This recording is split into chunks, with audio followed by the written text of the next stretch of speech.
if there's a fire, fire exit out the back and the fire that way. So tonight, I'd just like to say a wee introduction first to Jim, then he's going to have a talk with us, Q&A, and then we're going to draw a raffle. Hope that's all okay for you. So before I came along here tonight, I thought, oh, I'd get with the moment and see what AI was saying about Jim here. So I went and did that. It's the answer to everybody's prayers. And it was actually exceptionally good, but I'll only pull out one sentence.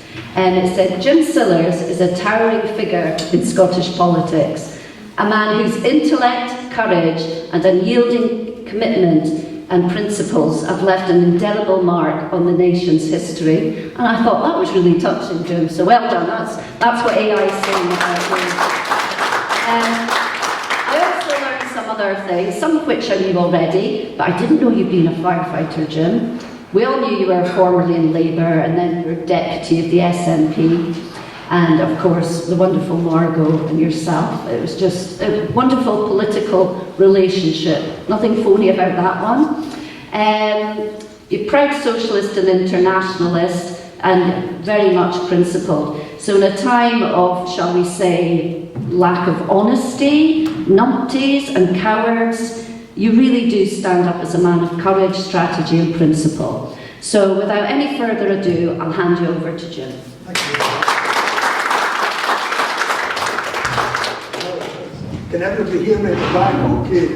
Well, as my fellow Ayrshire Robert Bird said, oh, to see yourself as others see you. It's quite embarrassing. I've got a new book, probably the last book I read, given my age, and it's called The New Case for Optimism. And I've brought forms along. It retails at £10, but for people in the sort of yes groups, I don't want to make any money out of it. For £5 posting package, there's forms here. If you take them away and you want a book, put a £5 in it, and my home address is there, and I'll send you a signed copy of the book. And some of the things I'm going to talk about are in the book. But what I'd like you to do is consider a concept, which are the three verities of international relations. That is, state interests, spheres of influence, and geography. And all of them matter to Scotland. The other concept is that we're trying to restore statehood.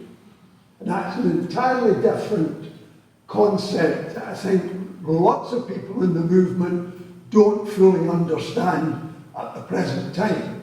Because in trying to restore statehood, we've got to take into account the spheres of influence in which we find ourselves because of our geography. And the opening up of the Arctic, which now brings the Arctic into geopolitics for the great powers, as much as the Atlantic and the Pacific, actually doubles down on our position in terms of geography. In terms of spheres of influence, we've been in England's sphere of influence ever since the day the Scottish nobles asked Edward I to pick the King of Scots. We're in the United States sphere of influence, and we're in NATO's sphere of influence. And these are things we have to remember if we're a serious movement seeking statehood. And all our policies have to take account of those spheres of influence and the interests other people have on us. I don't know if folk here are on Netflix, but they had a series called Diplomat. And the last part of the first series was all about the United States' interest in fast lane and Scotland's geographic position in respect of United States security. Now that's the concepts I'd like you to think about and see what I am saying within the umbrella of those concepts. In terms of opportunity, we've never been better placed than we are at the present time. We have to juxtapose 2025 with 2014. In 2014, the Unionists had a brilliant, absolute brilliant slogan, which was better together. That we had to shelter under the economic umbrella of a powerful United Kingdom. Nobody could argue that case, even the most fervent Unionists couldn't argue that case in 2025. The UK, and I quote the Daily Telegraph, an English Tory paper, "The United Kingdom is a poor country pretending to be rich." The debt trench that it's in is one that it cannot get out of. The national debt is heading towards 3 trillion. The debt interest is now more than twice as much as we spend on defence. So that when the Chancellor sits down to pay the bills, the first bill that's paid is the debt interest of over 100 billion. And because of what she did in her first budget, we now have an extra, on top of everything else, 30 billion more a year in borrowing terms.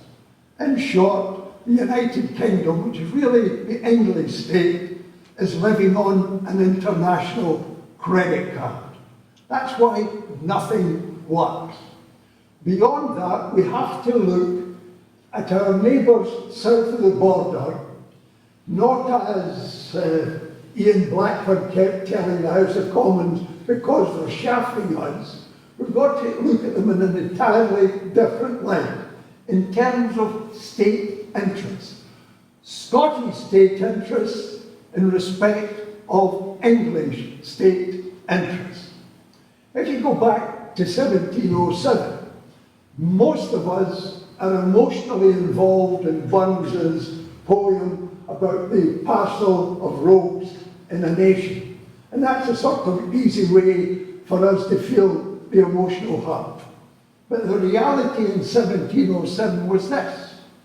Before 1707, the Scottish economy was in one hell of a state. And after the Darien scheme, we were almost bankrupt. The English had also produced the Aliens Act, which meant our ability to access the bigger English market was much diminished. So, although money did change hands, in terms of Scottish state interests, the only way forward was a union with England, giving access to their market and to the imperial market that they were in fact developing. That was the state interest. You know, we feel emotionally about Burns's poem, but that is the reality. 318 years later, we have to reassess Scottish state interests in respect to the Union. And we've got to look at our partner in that Union. Our partner in that Union is in a bad way, much more so than even the economic and financial data tells us. If you look at the English state, all states are held up by significant institutions. The English institutions are the royal family, the military, the Church of England, the Metropolitan Police and other police forces, the BBC. These are the English state institutions. And if you look at each in turn, the royal family no longer the kind of influence it used to be. It's now a soap opera for the tabloids. If you look at the BBC, it's crumbling. If you look at the Church of England, it's in crisis. If you look at the police, folk don't trust it. It's in trouble. If you look at the military, it's hollowed out completely. We're watching a society south of the border in a crisis, not just an economic crisis, but in a social crisis. So from the Scottish state interest point of view, is it worth our while continuing to be allied with it? It's going down the tubes, and it cannot be in our state interest as Scotland to agree to go down the tubes with it, when in fact we can do something entirely different. That's the argument that Yes United are trying to get the movement to understand and follow. Not the victimisation that the English shaft does and the victimhood. Get the idea of state interest. Is it really in our interest to remain part of a union that's taking us down? That's the argument we should put. And bear in mind that as well as all us who are in favour of independence, if we are going to win, we have to bring over a good proportion of the unionist vote. Very often the movement forgets that. And to do that, we've a much better chance of explaining state interests than trying to persuade them that we're victims of a malign Westminster. So the argument for us has never been better. Now, in Yes United, we've argued that we've got to get, the priority is to get to 55% of the vote or above. And there are two reasons for that. 51, 49 will not cut the mustard. 55, there's no question about it being a victory, so therefore those who lose will accept the result. Also, 55 with them accepting the result is important to make Scotland successful when it's independent. And that means that those who lose have got to buy in and give us their talents as well as those who won. 55% is very important, not just to get a victory, but to make sure that Scotland, all of Scotland, works to make things much better for everyone. And we've also been able, a case to put to the unionists. We don't need to put a case to ourselves, the case has got to be put to the unionists. That to say to the unionists, look, just look at the situation. You either go down the tubes with England, which is in real distress, or you take what Scotland has, which is an enormous asset in rich energy. We are one of the most energy-rich countries or nations in this world. So we're very peculiar. We're the only nation, along with Venezuela, that discovered oil and our people got poorer.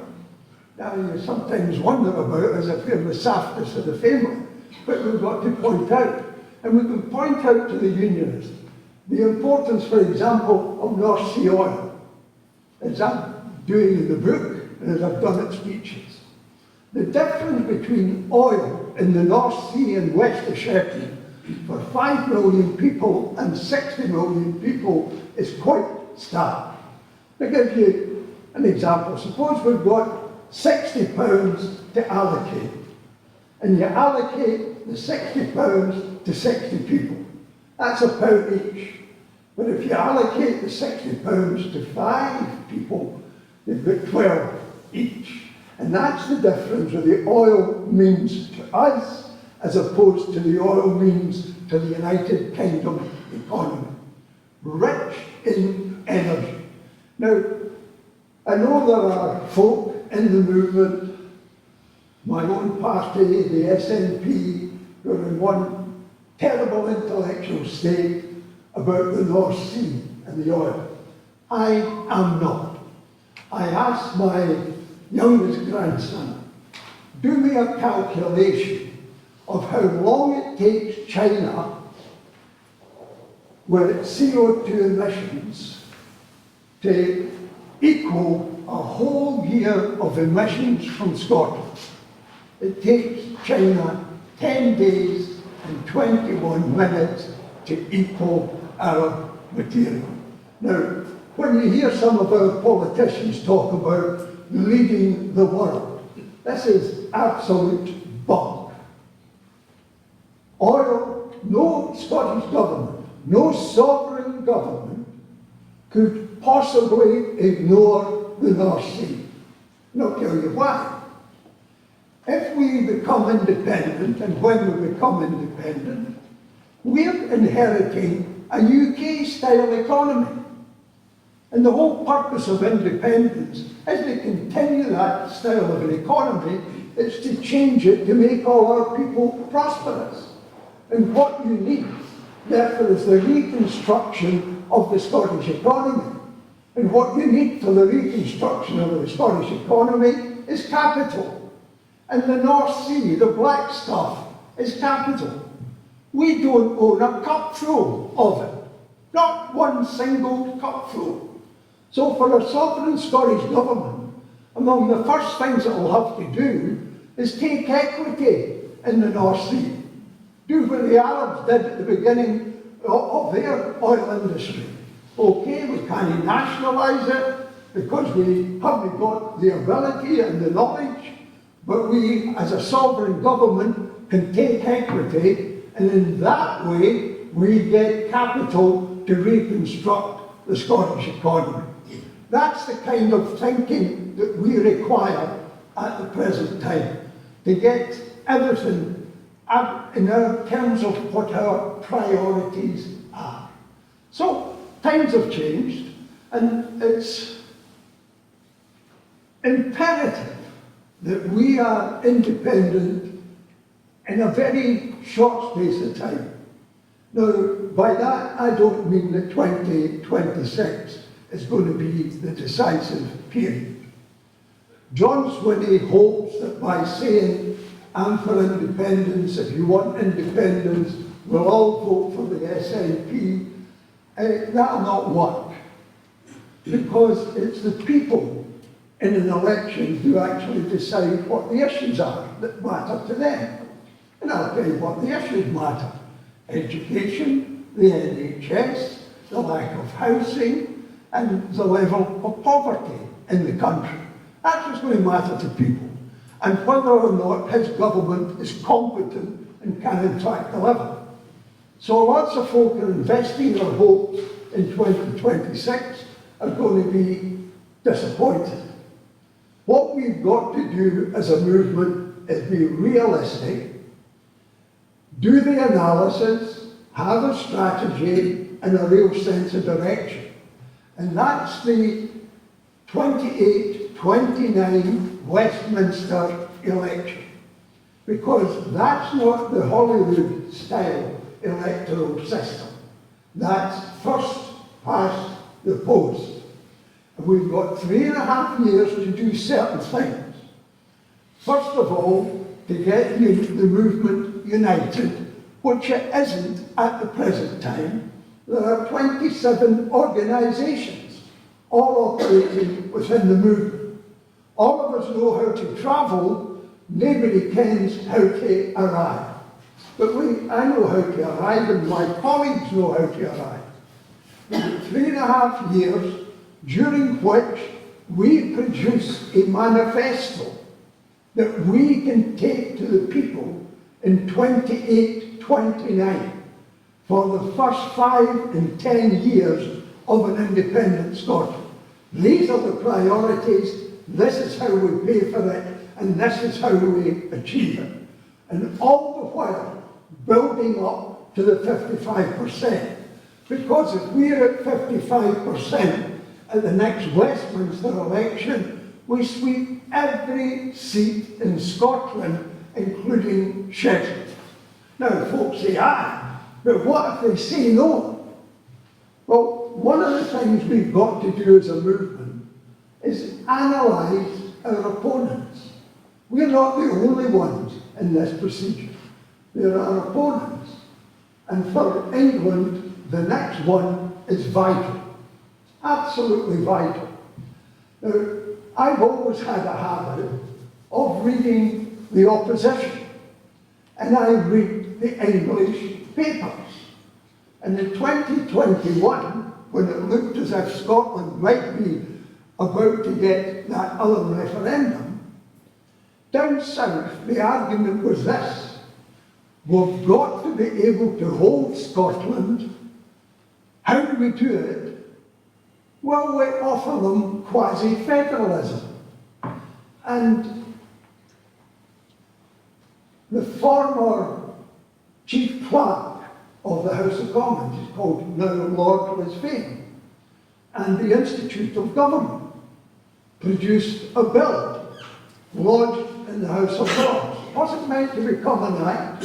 It was a bill about how you produce a quasi-federal United Kingdom, giving Scots much more power than in the devolution settlement at the moment. Up here in Scotland, nobody noticed. There was one article in the Scotsman, and then the national folk said, it's just another vow.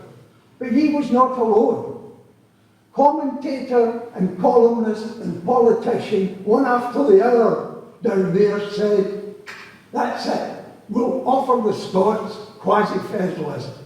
Or, as one of the Labour MEPs said at the time, independence inside the United Kingdom. What's not to like? So, we have to be not only going towards 55, we have to make that 55 rock solid. Because Devo Max, that quasi-federalism, is highly seductive. You can have everything except defence and foreign affairs. What's not to like? Has anybody in the movement thought about that? We keep saying they'll not give us a referendum. My assessment is yes, they will. They will say, yeah, you've had a big democratic victory up there. We have to concede the importance of the ballot box. They'll have a referendum with two questions: independence or Devo Max. And we'll have to be in the position where we can demolish Devo Max in relation to independence. And we better start thinking about doing it now, which is one of the things I've put in the book. Just think about what the English will do. They cannot run another fear campaign telling us to shelter under their economic strength. Nobody would believe it. But it will cost them nothing to offer us Devo Max. So we have to be, as a movement, strategically prepared for that kind of manoeuvre from our opponents.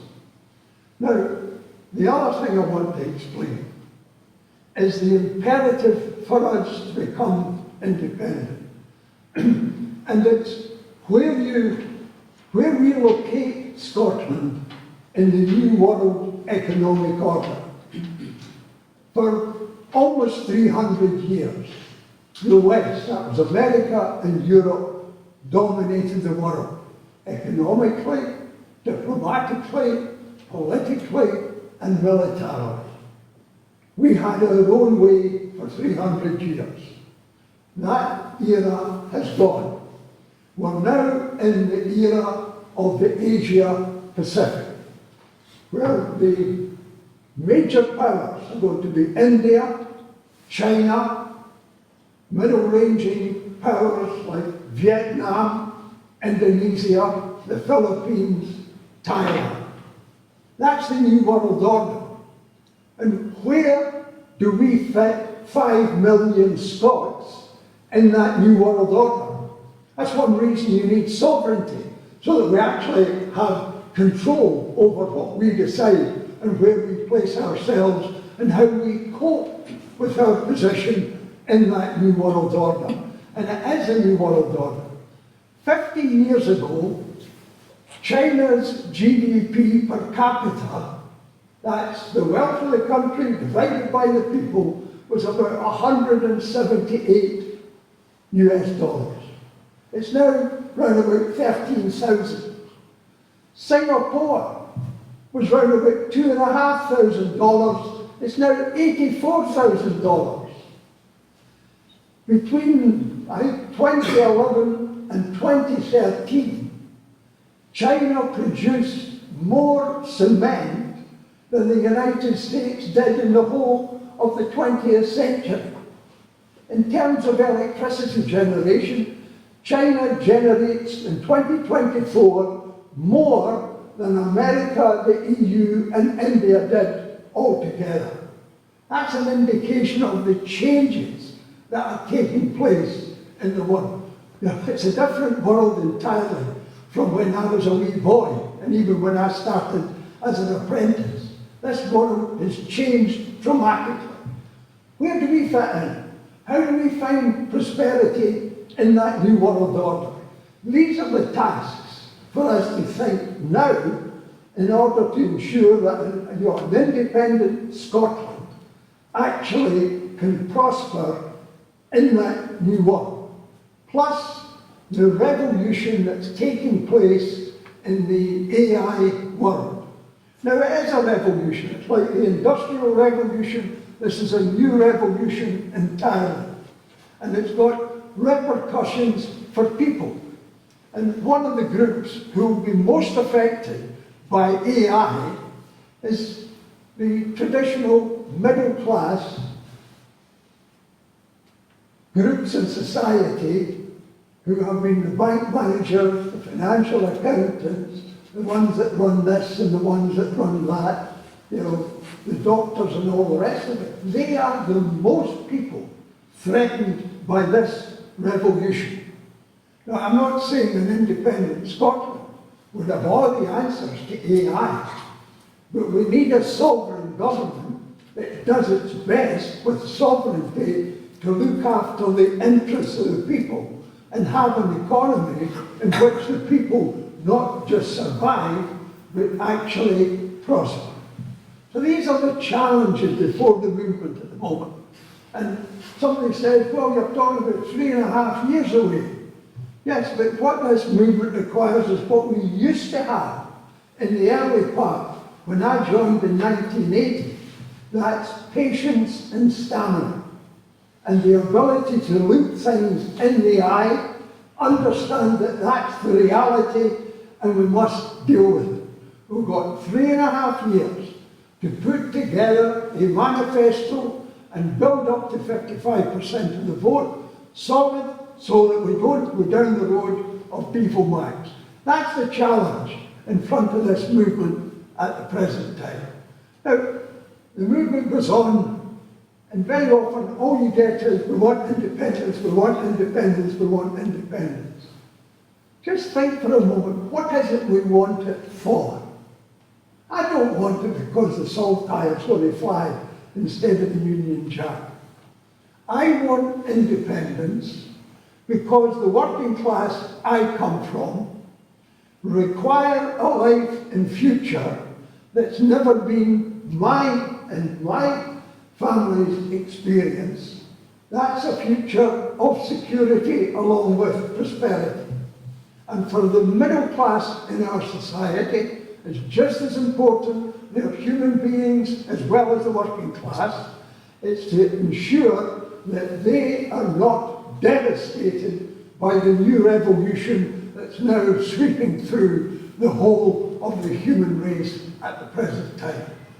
I want, anyway, and I hope most people want, independence so that we create a nation in which nobody goes hungry, no child is born to fail, and that no person goes cold on a winter's night in their own home. I want, and I hope you want, a nation that has its own egalitarian values and the sense of justice and fairness, and above all, a society that can be described as decent. That's the case I think we should put before the Scottish people over the next 3.5 years, and I hope you'll come along with us.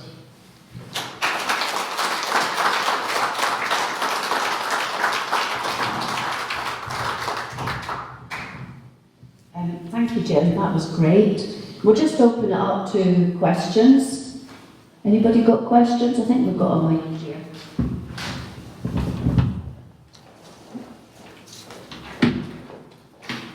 I've got one while Charlie goes to get the roving mic. I was lucky to go along to the first meeting of Yes United down in Edinburgh, and I was just saying to Jim earlier, I was really impressed. There's been so many sort of initiatives, etc. I was really quite enthused. What's been the response so far, and do you want to tell us about the plans for the near future? Well, we're having the second meeting on the 22nd in Glasgow, and the first thing that's going to happen is we've got an academic coming along to do what nobody else has ever done in the movement, explain why we lost in 2014, so that we'll learn some lessons from it. There's academic surveys being done by Edinburgh University. It's the only one who's done it. Nobody else has sat down and actually I wrote a book about it, but I'm not an academic, so they're coming along to explain what happened in 2014 to give us an insight into the weaknesses that we must attend to. Some of them appear to be obvious, but it would be very interesting to hear the actual detail. Secondly, we're hoping that people will sit down in various groups. We've been able to identify areas of policy where we actually know people who have been doing work of value, and they're the sort of green areas. Then there's amber areas of policy where nobody's sure that anybody's been doing any policy, and there's red areas where it's definite nobody's done any policy. In taxation, for example, do we want the same taxation system, just carry on the UK system of taxation with a tax code of 200 pages, the longest in the world? If we haven't done any work on that, then we're going to be asked, what's your tax policy? How are you going to pay for things? So there's areas where we've identified where the expertise is almost there, it needs to be examined from a political point of view, where work has partially been done, and areas where no work has been done at all. And I'll tell you an area where absolutely no work has been done because nobody's thought about it. If we win on a Thursday night, we're not independent on Friday morning. You have a transition period of about 18 months, during which we negotiate a treaty with England. We have to have a treaty that determines our trade relations and a whole range of things. For example, how do we divide the assets and the liabilities? Has anybody ever thought about our share of Buckingham Palace? One of the biggest, best real estate businesses there is, and actually going. What constitutes a UK asset that we're entitled to 8%? We've got an FOI away to the Foreign Office at the moment to find out how many properties the United Kingdom Foreign Office has in Washington, DC. And it turns out, I'm told, there's going to be much more than just the embassy. It's whatever the real estate value of those are, we're entitled to 8 or 9%. And that constitutes part of the negotiations. And fast lane will be a factor in the negotiations. So before we negotiate, we've got to have a negotiating brief so that those who sit down at the table have some material which is analysed. What are our strengths? What are our weaknesses? What's England's strengths? What's England's weaknesses? What we think their red lines are, and what our red lines would be. Because it's between the red lines that most negotiations take place. No work has been done in that at all. In fact, I'll tell you, most folk even know don't even know that that's going to be required. I was on a Zoom some time ago with people who were highly intelligent, and when I said, look, there has to be a treaty between us and England, one of the retired academics said, F the English. I said, this is unrealistic. We have to, it's 60% of our foreign market is south of the border.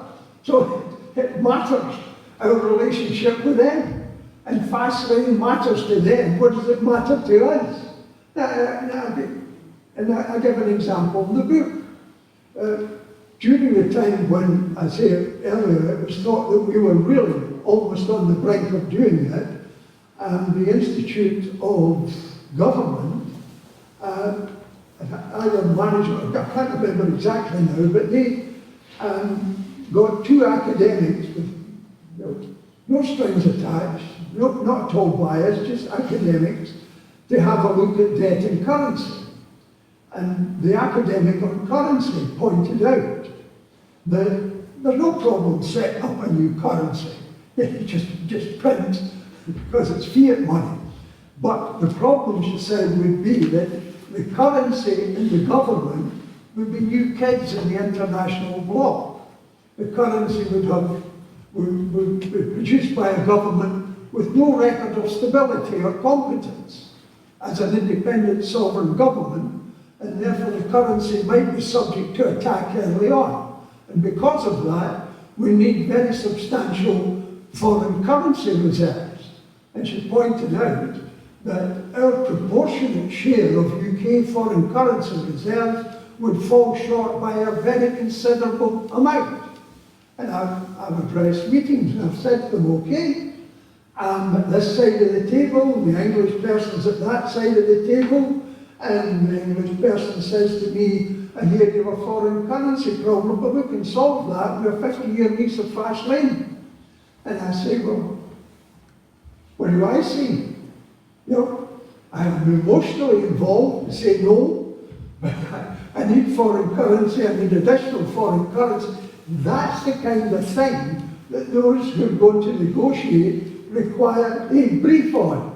And that brief also requires us to have lots of discussions within the movement about how we tackle things. And bear in mind, we are trying to become a state. Now, if we are trying to become a state, we're not going to have the major powers coming in our favour. The best we can get from them is neutrality, that they couldn't care less, because we don't threaten them. If we decide that out it goes, trying out on day one, what's the effect on the United States? What's the effect on the NATO nations? Are they going to sit by and say nothing or do nothing? Now, I'm speaking from experience. In 1979, before 79, Billy Grove was the president or the leader of the SNP. And Billy was in the State Department in Washington. And he told them that Polaris, as it was at the time, would be out on day one. By coincidence, Neil Kinnock and I were in the State Department a fortnight later. And this was raised with me with my Scottish accent immediately. In 1979, in a referendum for an assembly with no powers at all, the CIA were all over us north of the border. The man who was the Consul General was drafted in, was a former CIA employer. And the day after the vote, he went back to America. But it went further than that. The ambassador of the United States asked to meet Margaret MacDonald and me, all about Polaris and fast lane. And he did the most remarkable thing for an ambassador. And this is for an assembly with no powers. He made a speech in Scotland against us having an assembly. And that's just a lesson on the importance of understanding the major influences on us as we try to become a state. We can't afford to do anything that would make them come against us. That's one of the key things that we have to understand in this movement. Very, very difficult for us to understand and accept that, but that happens to be part of the reality. Question? I got a question. Jim, for disclosure, my name's Gavin Bain. I'm a member of the Alba Party, but I'm a proud member of the movement, and I'm a firm believer that it's country before party in terms of progressing the case for Scottish independence. You said a few times, well, you said one of the things you said is we're looking at election 3 years from now. You also said that if we play things right, the SNP could sweep the board at the election. No, I didn't say the SNP. Well, no, I didn't. Well, my question is, how do we persuade the party of government that the movement is not just people wearing their badge? There are lots of people able and willing to progress the case, and it would be nice if they would open the doors and extend the tent a little bit from time to time. Well, if you read my book, you'll see that I put question marks against the SNP's claim to be the leaders of the movement in the future. I am far from convinced that the SNP has the ability to take us to independence. Now, in 2014, the SNP was entitled to be the main proponent of independence because we had earned it. We had been through the years when we were gubbed and came back and get gubbed again. And so, Alexander went through that, absolutely entitled. I don't think we can say that the SNP is now entitled to demand the leadership position in the movement. And I cannot tell you what will happen over the next 3 years. It may be that we decide that the SNP is only part of this movement and not the key part of this movement as it has been up until now. And if that's the case, then the movement has to think of an entirely different way to approach how we campaign and win independence.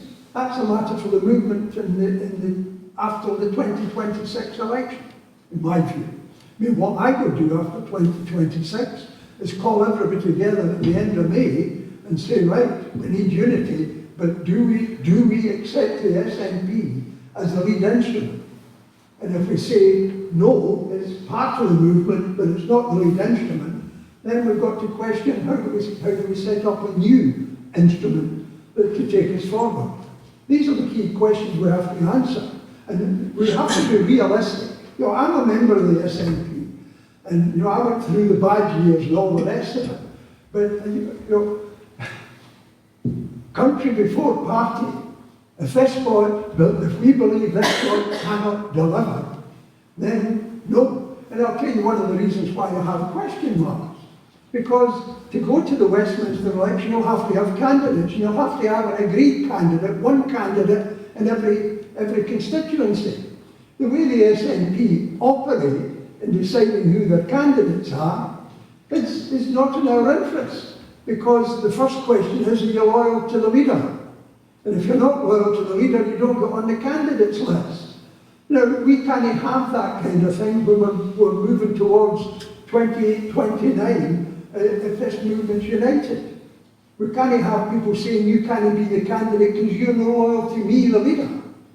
So I don't have a definitive answer for you, but I have a big question mark over the SNP as the leading instrument, and I think we all should. In my view, they're on probation. And 2026 will tell us about the calibre or not. Okay, thank you. Next question. Oh.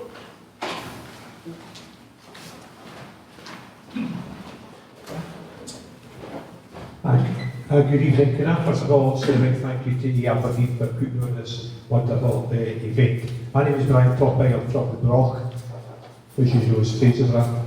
and it's really nice to see lots of friends here from Alba, SNP, and I'm sure there's others here as well, all coming together. The question is similar to the last one. I know that in the North East, my feeling is that the SNP and Alba and the Yes Movement in particular were very friendly.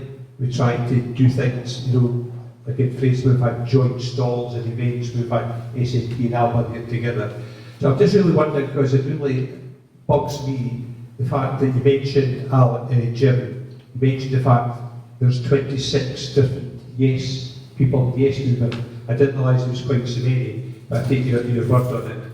So if there's 26, you touched on also the Better Together. Of course, we called the Labour, you're all working together, this and that, terrible, Labour, Tories, Lib Dems work together. We've got all these independent movements, some of which are here tonight. Surely we must work together, get together, because it's like an army of ants. If you've got a single ant, it's going to get nowhere. You've got an army of ants all working together to achieve the goal, which is independence. So I'm just wondering how we can do that, because in the North East, I don't know if everyone agrees with it, there seems to be, we seem to sort of appreciate each other. We maybe have slightly different views, but we do want to work together. But how do we get the hierarchy as touched on so we can actually make it happen? Because I'm sure we all here live and breathe for an independent, normal country in Scotland. So how can we actually get the SNP hierarchy, the government, to actually see sense and start working together? Well, I'm not at all sentimental about the SNP or Alba or anybody else. I just look at the reality. And the SNP have been exclusive. There has been no attempt. I'll give you an example. The Currency Group have done incredible work. When I'm talking about in terms of the intellectual quality of their work is superb. But we have Kate Forbes, whom I like, but nevertheless, Kate Forbes goes on the record and tells the party, don't talk about currency. I mean, it's there on a plate for them. Why not pick it up? It seems to be that if it doesn't come from us, then we're not at all interested. So they've actually excluded huge amounts of talent in the movement. The movement's full of talent, but they've excluded it. And my view at the moment, and look, I could be wrong, but I don't think I am, is that the main concern of the SNP hierarchy is to remain in office, even if in a smaller minority than they are at the present time. That's the real priority, with independence as the bait to hook in enough people to produce that result in 2026. And how we do it? Well, I can only tell you my idea, and it's not necessarily my colleague's idea, because there's lots of discussion we'll have to have. But I've said, look, 2026 is going to disappoint a lot of folk. What we do at the end of May is call a meeting of everybody, get everybody together and say, look, you've got this idea, you've got that, we've got now to unite, and how you unite is that everybody there is a member of the main committee. But that main committee then elects from within its body, say, a group of 7 people. What if I was a member of the Communist Party I'd called the Politburo, the ones who make the big decisions. But if you did that, those 7 would have the confidence of those who had voted for them. And that way you begin to narrow the movement and bring it closer together. And if we all work from there with a manifesto that we can all agree on, then it means that we would go in. The movement would have to decide whether it stood whatever title it wanted. The movement would have to decide how it selected candidates, and let me tell you, they would have to be hard-hearted and hard-headed, because next time, this isn't a question of sending 56 down there to make nice speeches in the House of Commons. This is 56 down there as a lever to get independence. And so the movement will have to decide how it operates after 2026. That's my idea, but other people have different ideas how it goes. The important thing is, you have to think without constantly bringing the SNP into a leadership position. If you bring the SNP into a leadership position, then you're handing control of the movement over to a group that doesn't really want the rest of the movement unless it goes along with what they want. That's the problem. And in 2014 we had a problem of that. No question Alec was the lead man. But those who've been if you cast your mind back to 2014, there were big platforms, and sure as God, folk were getting up and saying, this isn't about the white paper, I don't agree with it. Well, that's a sign of weakness. Next time, we've got you everybody standing on platforms and TikTok and all the rest of it, punching the one single manifesto. So the movement's got a lot of thinking to do, and it's not going to be easy. Bringing 27 organisations together, the SNP, how do you accommodate it, or don't you accommodate it, or is it willing to be accommodated within us? These are the questions that I can't answer tonight, but those are the questions this movement will have to answer after 2026, if we're serious. We're wonderful people for travelling. If we're going to arrive, then it's high time we're really serious. Thank you. Hello, Jim. Yeah. Welcome to Aberdeen. Dave, my takeaway point tonight is a point you raised earlier about the, you could hear the groans or the screams about like a significant victory for the independence movement 2026 and what might be offered again with this, Devo Max, and it makes me scream. But yet, it's a good point you raise because I think it's a realistic thing that, London might try to ameliorate the whole system from there. But, so I'm taking it away, and I thank you for that. My concern is that last Thursday, I was back in Stirling Uni. There was a lecture, a public lecture, by Sir Patrick Sanders, who is a British military army general who was given a lecture on the changing geopolitical thing within Europe. And the two axes he didn't step upon the lecture was one was Brexit, and the other one was, of course, the potential demise of the United Kingdom as such. So it allowed the lecture to go ahead, but it raised the question for me, and I didn't contribute to the questions that night, was where do we find ourselves in Scotland if London, for example, goes to hell for leather and maintaining its pretense to be a world power regarding basically the change of geopolitical format, Europe against Russia, and of course, as you rightly said as well, the massive influence from China. Thanks. Yep. This is another area where,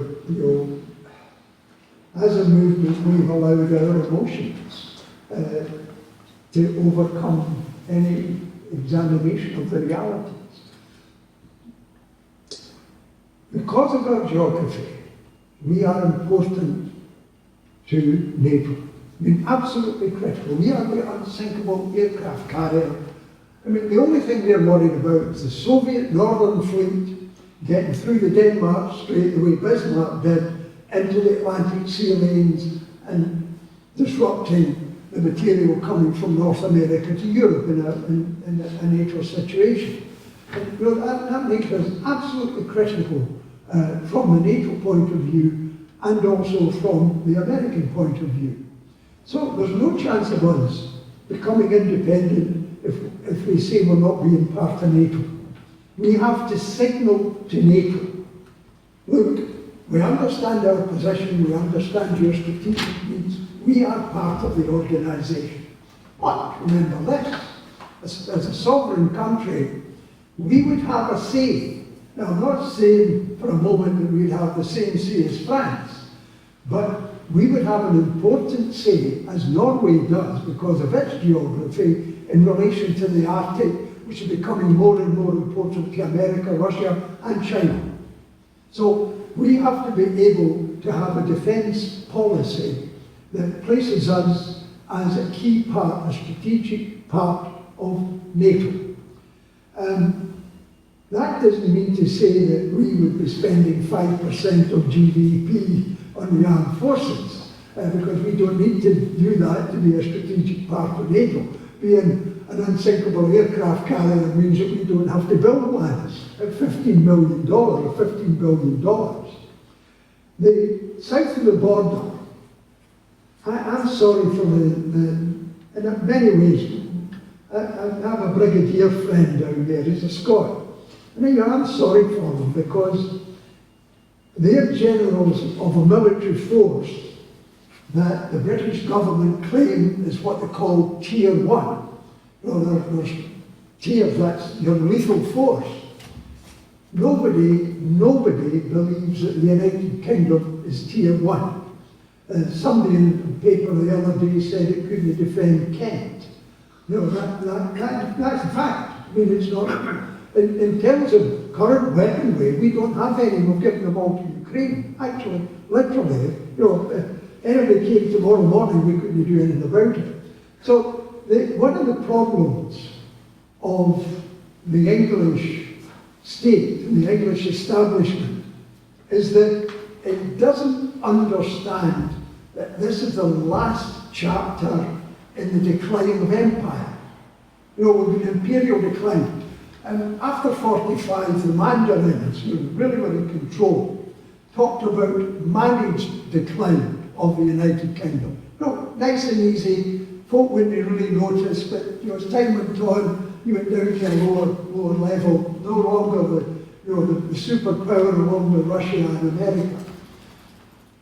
There was two major shocks to the system. The 2007-8 financial crisis was a major shock. The next major shock was the pandemic, not the pandemic itself, but how it was mishandled when they trashed the economy. So these two major shocks no longer allow managed decline. What we've got is precipitate decline. But their problem is, psychologically, it's almost impossible to accept precipitate decline and that they are no longer a major influence in the world. I mean, they still make speeches in the House of Commons as though what they say matters.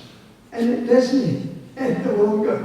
Nobody in China bothers their backside of what the United Kingdom thinks on the world stage. The only thing that England has left is its position on the Security Council. This is why we'll get evil backs, because they will be desperate. They lose Scotland, their position on the Security Council becomes almost untenable. And I'm not producing ideas out of my own head. In the run-up to the 2014 referendum, the Foreign Office sent the Foreign Affairs Committee to the House of Commons a memorandum saying that if Scotland goes independence, it will jeopardise our position on the Security Council. And among the first to argue will be Argentina, which is the normal opponent. And John Major, when he was Prime Minister, he made a statement that Northern Ireland was no longer a strategic interest to the United Kingdom. The same John Major said, we can't afford to lose Scotland or we'll lose the seat in the Security Council of the United Nations. And just think about it. Suddenly, the UK will be seen for what it always has been in reality, England. Small state. We nuked, certainly, but a small state. Whereas Brazil, South Africa, India, Japan, Nigeria, they're not on the Security Council. We're far greater economic and political power than we have. So that's why we're going to fight in a way that we have not anticipated now, to retain us. We are vital to their strategic interest in terms of having any influence in the world. At the moment, people won't beat the door to the Foreign Office in Downing Street because we are on the Security Council with a veto and we are close allies of the United States, therefore we have a degree of influence. Take Scotland out, bang, your influence is gone. But if you lose that Security Council position, that's the key issue. So you want to come back? No, I was quickly going to ask, so apart from, what do we expect from the rest of the world regarding support of Scotland's self-determination, or whether they want to keep us allied to them, locked fast to England? I don't think the rest of the world will care, except those for whom we matter. That's America and NATO in particular. They will care. No, they're not going to come in against us necessarily unless we make it worth their while to come in against us. That's the problem we have. Those who used to go to the SNP conference, I think it was Wally's, I forget his second name now, but Wally could get the conference on its feet by saying, no man can set the bounds of a nation. Oh, what wonderful. That's not true. It depends on how big you are, how small you are, and what the geography is. And our geography means that we are important to major powers. And so, what we must do in trying to become a state is don't provoke them into being against us. We're mindful what we say. If you're going to attack America, remember the best thing is them being neutral. If they don't care one way or another, that's a bonus for us. But if we have policies that we enunciate, that they say this is against our interests, our national interests, they'll weigh in against us, covertly and overtly. No question about it. So this is a lesson, very difficult to learn. Look, all my life I've been opposed to nuclear weapons. All my life. The first speech I ever made was as a young fireman at the Fire Brigades annual conference when I had the motion against the bomb. But if somebody says to me, accepting fast lane is a condition of Scottish independence, I'll accept it. Because that is the realpolitik we have to deal with. Not the world that I would like it to be. We're 5 million, and we've got to bear in mind other folks take interest in the spheres of influence that we are under.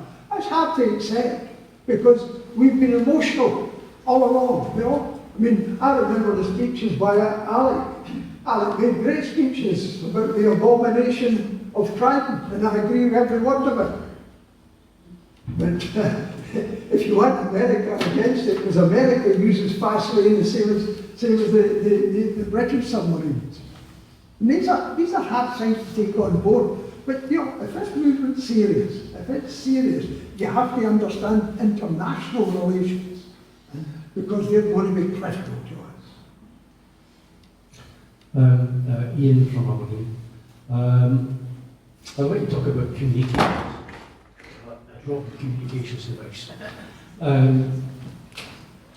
There's no doubt we need good policies, good manifesto, and good communication between the disparate elements of the movement. 2 words that you mentioned, better together. That's all it took. It didn't take policies, it didn't take manifestos, it took 2 words to persuade the majority to not vote for independence. We've just had probably the worst 10 years of UK government there has ever been. But yet we have put next to no percentages on the dial towards independence. Our ability to communicate to the Scottish people is abysmal, absolutely abysmal. I personally think one of the reasons behind that is a fear, and it's a fear of being seen to be negative against the establishment. and therefore we never highlighted the point that Boris was a complete and utter idiot, that Liz Truss crashed the economy, opportunity after opportunity to highlight bad things about the UK. But the perception of that being negative by, I have to say, the SNP is what stopped us from taking advantage of that communications opportunities. Though I hear what you're saying about the SNP, but the reality of it is, where does the BBC go, where does Sky go? If they're wanting quotes, they go to the SNP communications lead. At the moment, and I think one good example of the SNP attitude towards the other elements of the movement is their blind adherence to the both votes SNP, which has just been reinforced by the conference. So at the moment, to me, it doesn't look as though the people who are in charge of the communications message are not doing the right thing, and they're not getting their voice heard, but all the people will hear is better together. 2 words. Nothing more, nothing less. What's your thoughts on that? Well, I've got a slogan, a good slogan, and encapsulates everything and everyone. You know, better together for the old age pensioners was a message. For folk worrying about their jobs was a message. For folk worrying about the currency was a message. Better together was brilliant, brilliant.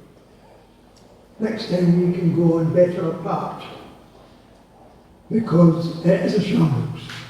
I mean, I think so Gordon Brown will had 5 prime ministers.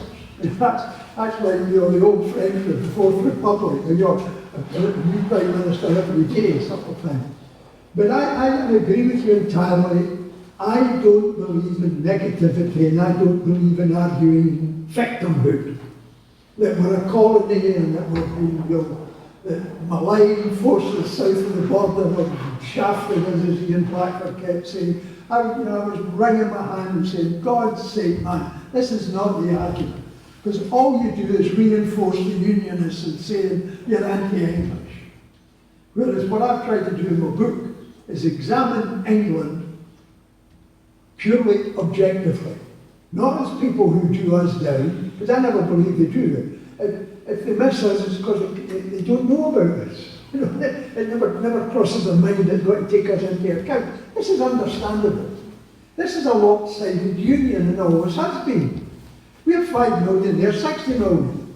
You can't expect the 60 million to actually produce the policy for the 5 million. They're going to produce the policy for the 60 million. And if the position was reversed and we were the 60 million and then the 5, we would do exactly the same. So all this negativity, it puts the unionists off. And we've got to remember, we've got to win the unionists over. Professor Curtis has done an analysis of the polls and reckoned that the real vote we've got is 47%. So we've got about 8% to win off the unionists, or we can't win. And you'll not do that, as you say, by negativity. We've got to present the positive policy. Now you can say, you want to go down the tubes along, and this is an objective assessment of south of the border. It is not difficult at the moment for folk to believe that Britain's broken. You hear it all the time. You know, nothing works. This isn't working. They aren't any good. Just for clarity, Jim, I hear what you're saying, but there's a difference between negativity and telling the truth. And I think that it's a fine line that we are scared to be crossing at the moment. That's the point I'm trying to make. The net result is we say nothing. Yeah. Of the fear of being accused of being negative, rather than just simply telling the people about how bad it is south of the border.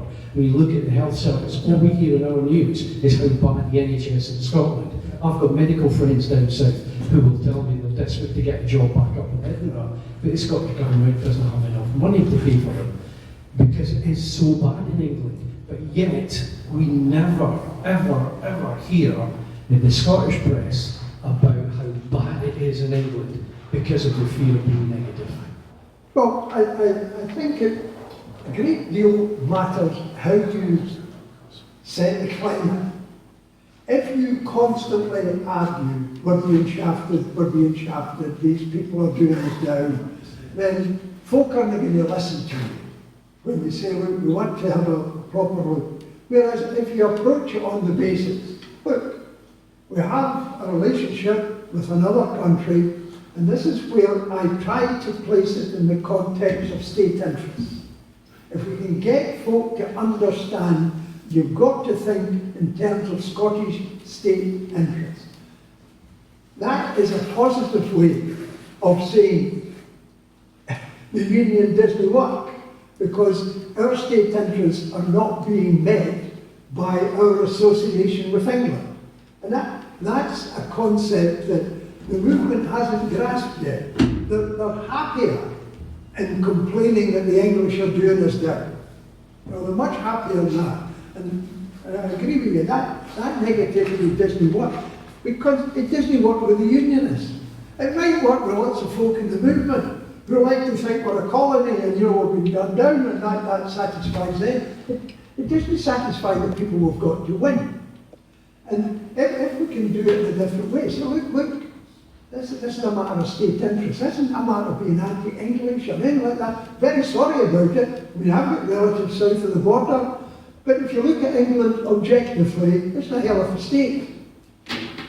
There's sectarianism in English politics now that never was before.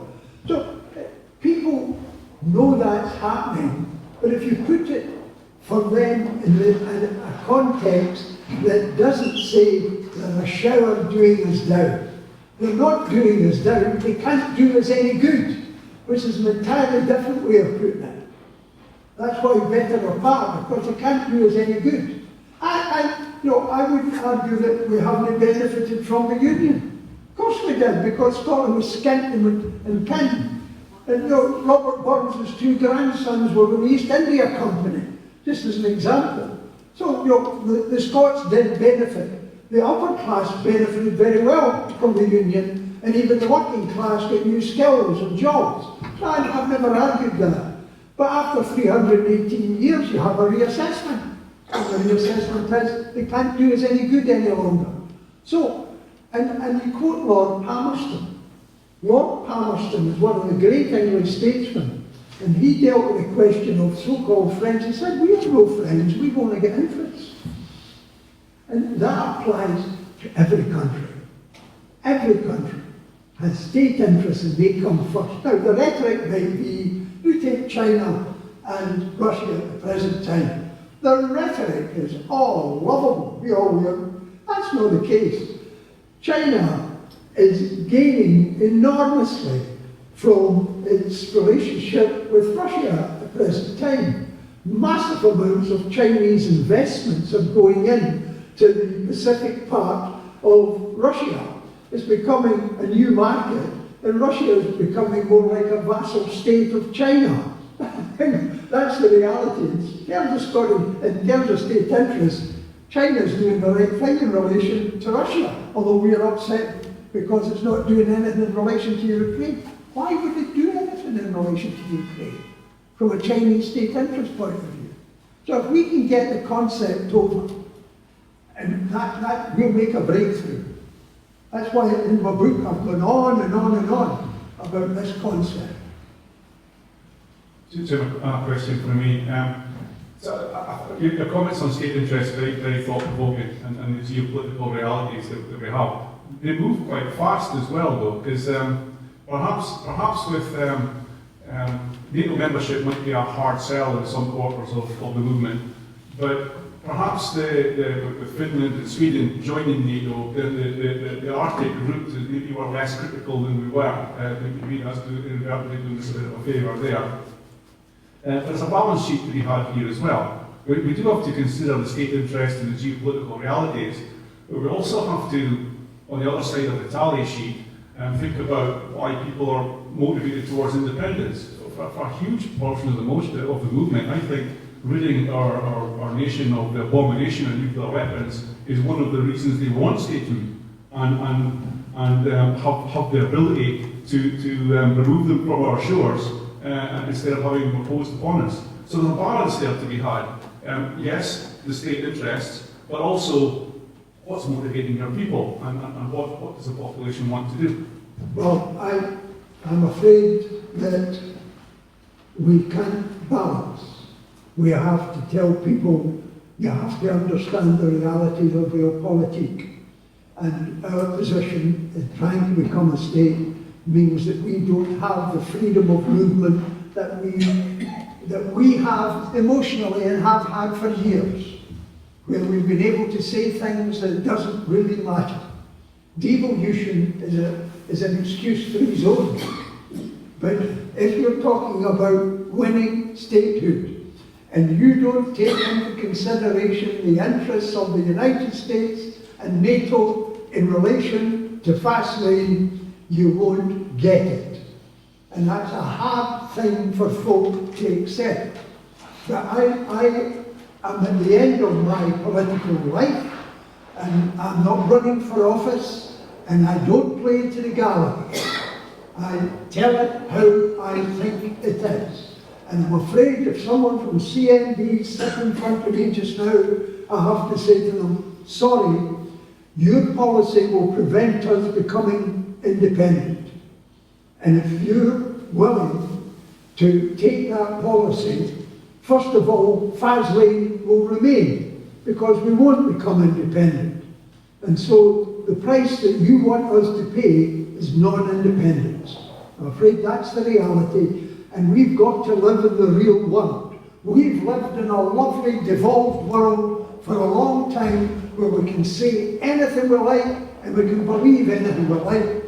That is not something that we actually have the ability to exercise when trying to become a state. Sorry to say that, but that is the reality.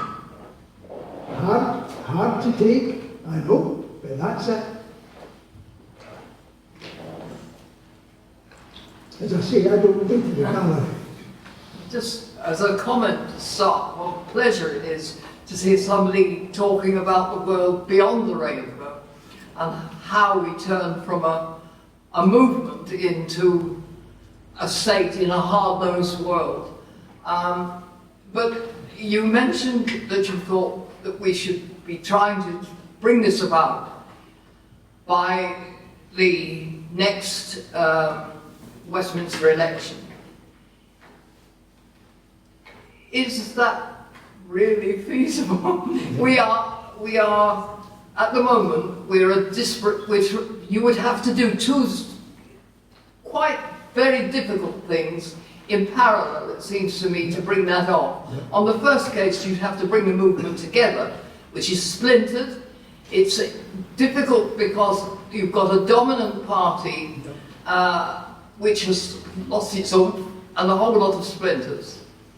And then you've got in parallel, you've got to do the kind of thinking you're talking about, which the strategic thinking, the basis for our negotiations, and how we become a state and think like a government instead of a revolutionary movement. Do you think, can we do it? Yes, I'm quite convinced that we can do it, but it's up to the movement. That's the challenge to the movement. I believe we can do it. There's no reason why we can't do it at all. My book is my final contribution to the movement, really. I'm running out of energy at my age. And what I've tried to do in the book is bring reality to the movement. And what I'm trying to do in the meetings I'm doing is bring reality to the movement. And I say this to the movement: you have a responsibility to get out of the devolution level up into the international level and start thinking at the international level. And if you don't do that, then we won't succeed. You've got a responsibility. You can't say, oh, we're looking for somebody else to do it. The movement, people in the movement have got talent and ability. You have to do it. You have to rise to that particular occasion. And I think we have the capability of doing that. If you get the kind of leadership that talks turkey, that Disney talk nonsense, but actually talks in reality, and if folk are prepared to listen. And I've been at talked at various meetings, and I've been very happy at the end of them, and the way that people have reacted to the concept of state interest and how we approach the whole thing. Bringing the movement together will be difficult, and we no doubt, because now there are egos in various places. We're split and splintered, and there's egos, and there's the problem of the SNP.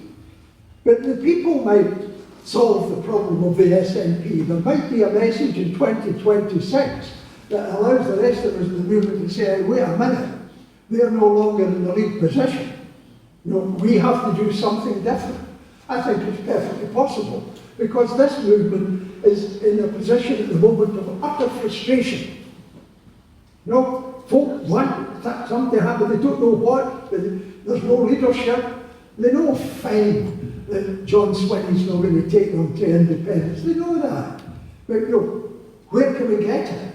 Well, the movement's got to provide that what we are doing in Yes United, as well as Andy in this case, we're looking for talented people. They said, where's the generation that really will deliver? There are lots of talented people, and we're beginning to spot people who will mentor and bring on, and give them the sense of confidence that they can lead. Because what's happened with the SNP dominance, that they've been shut out. And that's basically what's happened to many, many people who've been shut out. We want to bring them in. I think it's perfectly possible. But that's up to the movement. Can it rise to that level of responsibility? That's the question the movement has to answer. I believe they can.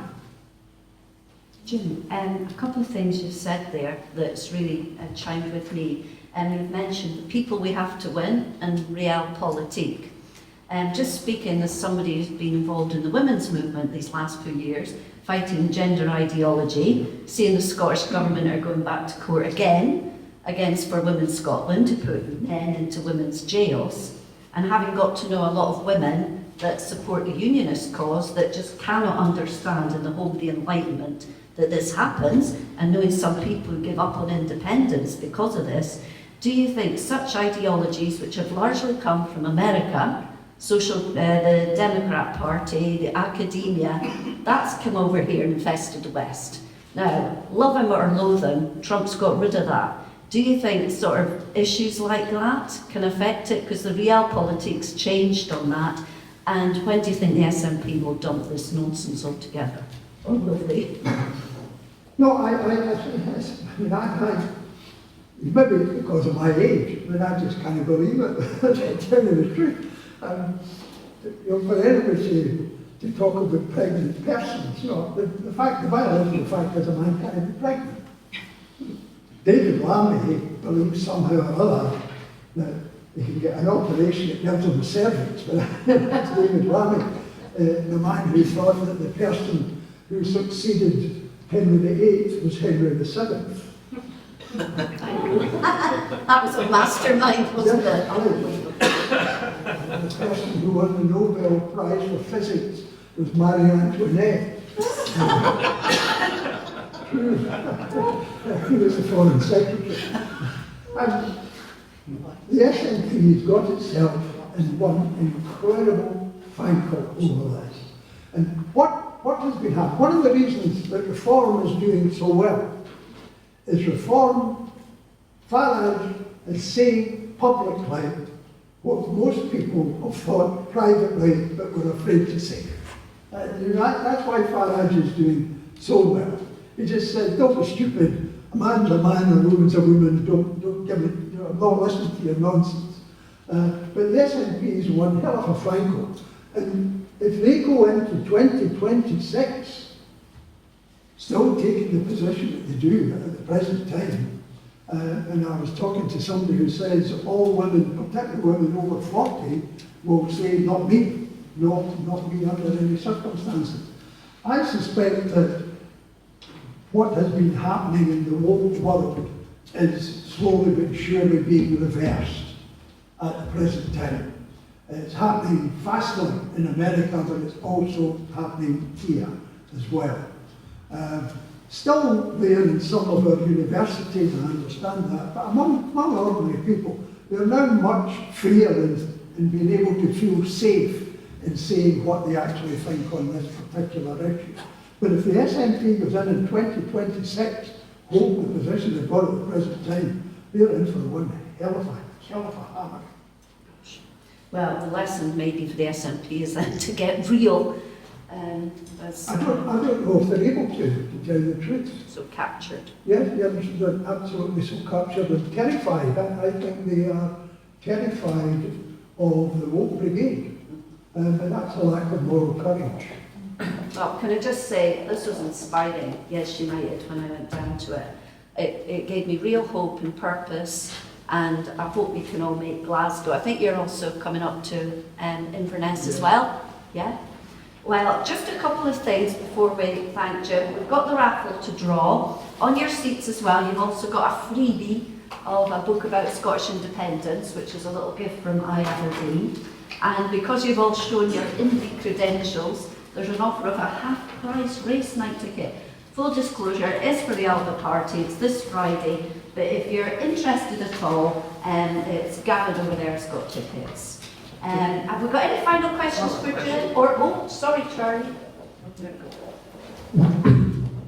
I think this is a great discussion, and I'm really keen on the state interests thing. And I think if we can push the state interests to, especially the unionists that you're mentioning, but to get them to come, because unionists are looking at state interests. They're probably more selfish than heartfelt people that look for their own gain. And if you sell them something with an independent Scotland, and we're a wealthy country with lots of things to offer.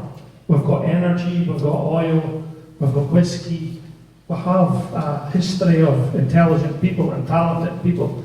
Why can't we, as a country, be offering people in an independent Scotland free energy, or at least cheap as chips energy? You could attract business, you would get heaps of people voting for independence if they thought, hey, I wouldn't have to pay my energy bill anymore. We could put a meter on the cables that are going down south or out of our country, because we have a wealth and abundance, and it's absurd that we are being shafted. But we could turn that on its head pretty quickly with that argument, I think. Yes, I believe that if we do the work and we produce a coherent manifesto that's able to explain how we're going to pay for it, and be able to explain the importance of the gas and oil industry to the reconstruction of the Scottish economy, our case on terms, and we describe what's happening in England, not in any sense of greed, just simply objectively, this is the state, we can't bother us, then I think we can win over the unionists, because there's a degree of self-interest involved as well. State interest is about, everybody getting together on their own interests under the state. I'm quite confident that we can put everything together within the 3.5 years that I'm talking about. Now, I don't have any stake in that game. I'll be 91 or something, so I might not even be here. But I'm using the time available, the energy I've got, to try and go over these concepts of state interest and the importance of the unionist vote and how we win it, and also the realities of international politics. And I think if we do that, we can put a case that no unionist will be able. Now, I don't say that hopefully, because Margot and I were never sectarian in our politics.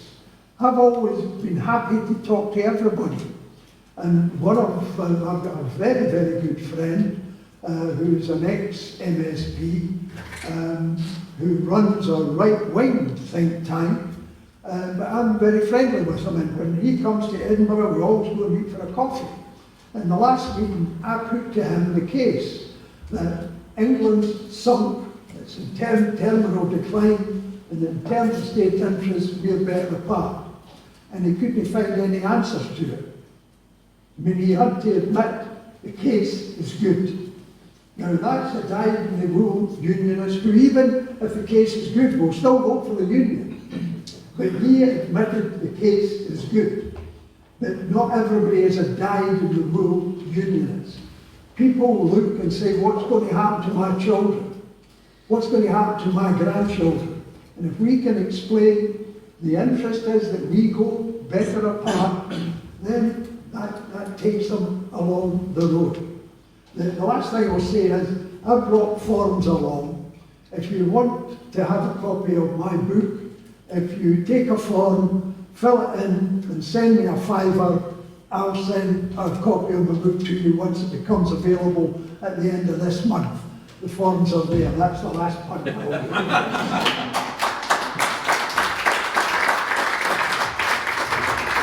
you very much, Jim. I think the last thing we've got to do is to draw the raffle. I think if Eileen wants to be finished, folding for my reading. Not ready yet. Oh, she's not ready. Do